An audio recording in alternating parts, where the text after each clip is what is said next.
Turmeric is everywhere. Golden lattes, joint supplements, anti-inflammatory cures. If you believe the internet, turmeric can apparently fix everything from knee pain to heart disease to brain fog. But when one supplement claims to do that much, my alarm bells start going off. So today, instead of hype or antidotes, we're answering one simple question. Is turmeric actually backed by science, or is it nonsense? Welcome to Health Sense or Nonsense. I'm Marcus, a research scientist and your wellness watchdog. For this video, I spend time digging through the human clinical research so you don't have to. I explain what turmeric actually does, where it might help, and where the marketing goes way beyond data. And if you want to see the studies yourself, I've linked all the peer-reviewed sources in the description. First, a quick clarification. Turmeric is a spice. The compound researchers actually study is curcumin. Curcumin is what's tested in labs and clinical trials, not the turmeric powder sitting in your kitchen cabinet. That distinction matters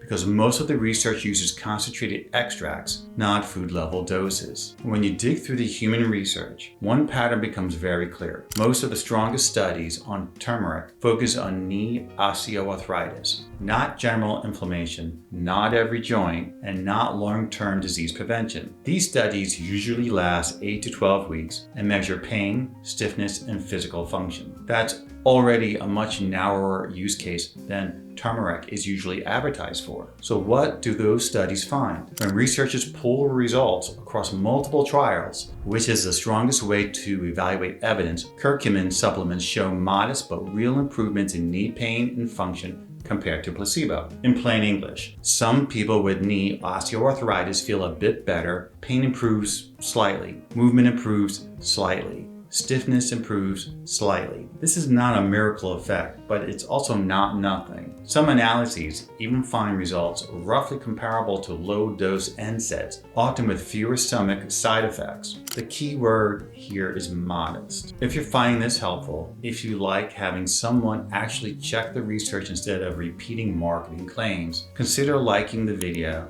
and subscribing. It helps this channel reach people who just want clear, evidence-based answers. Now, here's the part most people miss. There's one detail about turmeric that almost never gets mentioned, and it completely changes how useful this supplement actually is. If you ever tried turmeric and felt nothing at all, this is probably why. The big problem is bioavailability. Curcumin has a major downside. Your body is very bad at absorbing it. It's poorly absorbed, rapidly broken down, and quickly eliminated. That's why clinical trials use high doses and specialized formulations, often combined with ingredients like piperine to increase blood levels. This also explains why real-world results often don't match expectations. Not every supplement on the shelf matches what was actually tested in studies. Turmeric is generally safe for most people at typical supplemental doses, but natural does not mean risk-free.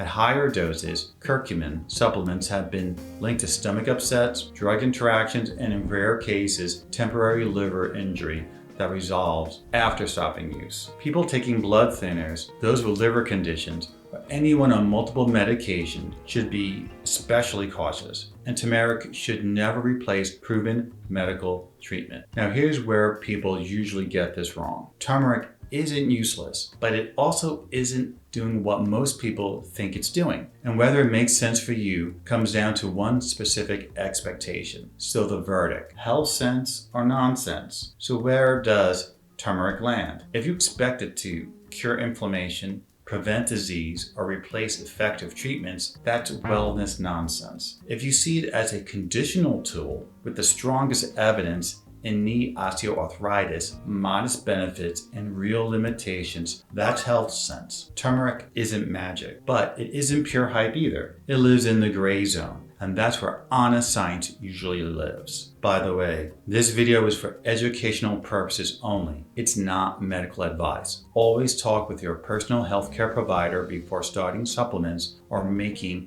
health changes. If you want to review the research yourself, all the studies I've referenced are linked below. If you want more clear, evidence-based breakdowns of popular health claims, Subscribe to Health Sense or Nonsense, and if there's a supplement or wellness trend you want reviewed next, leave it in the comments below. I'm Marcus, your wellness watchdog, and I'll see you in the next one.